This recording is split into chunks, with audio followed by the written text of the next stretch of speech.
we were tied to an agent in the Midlands called Anita Anderson, and it was one of those like, oh, we'll never let you go, lads. We'll never let anybody take her. And next thing you know, they sold us for 500 quid.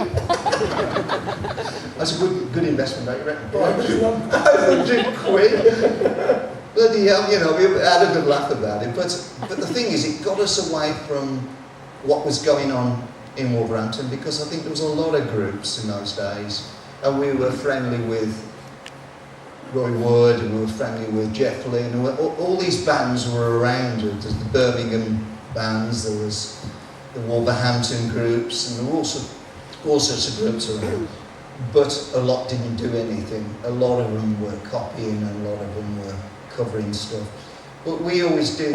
We used to come to Birmingham, we used to go to a store called Discreet Store, and there's a guy in there who used to get us records from America, and we used to learn different things, and that's really what the root of it was. We did different stuff. We didn't do chart material, apart from the odd thing where we learned Reach Out and I'll Be There and things like that before it made #1, but those were great records. But there was so much stuff to pull on, great songs, great writers, and the thing is, in those days, for me, it was like, if you could strum the song and sing it, and it's a good song, it's a good song. It doesn't matter how good the production is these days, it doesn't make a lazy song better. You know, it makes it probably a good beat, but I think that the root of anything that's been good is that it stands the test of time, like the Beatles songs, the Stones.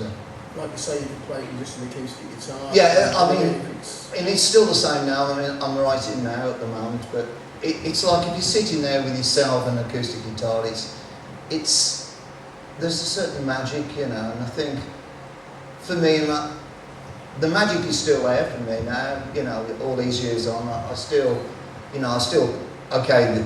You get a guitar shop like here. You'd never see anything like this years ago. There was just like one shop, and there was very little to buy. I mean, there's probably a lot now, probably too much in some ways, but I still get excited about seeing a different guitar, or it doesn't have to be the most expensive guitar. It can be just something that's well made or something that's different.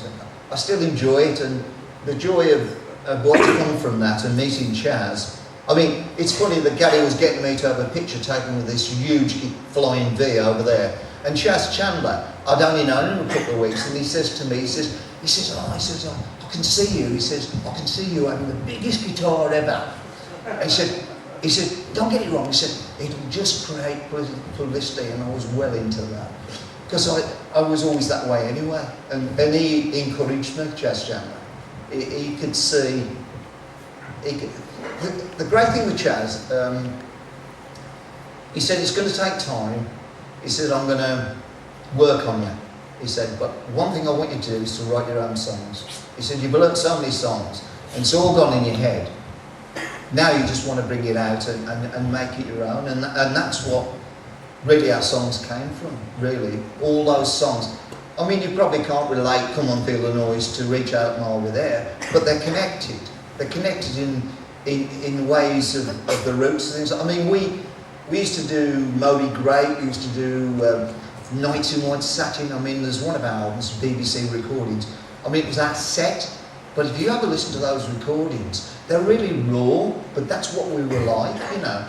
I mean, a lot of people know us for all the hits, but there was a lot more to us than the hit records. What Chaz Chandler did for us, he kept us focused. He said, what you don't want to do is you don't want to be doing too many different things. If you start going over to this that you like, he said, you'll lose your fans because you'll go above their heads. They're growing with you, and he was right about that. It's like the Beatles, they developed, and as they went along, She Loves You, From Me to You and all that, developed into Sgt. Pepper, you know, but I think we were sort of going that way eventually, you know, albeit we didn't continue together.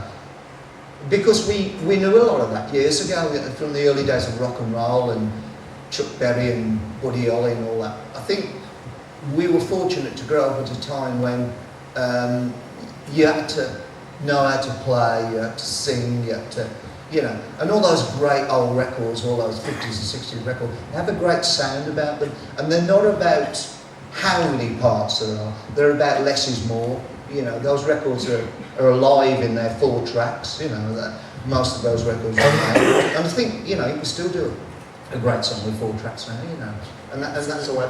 But Chas Chandler kept us focused in a sense of direction. I think that's what we all need sometimes, you know. I think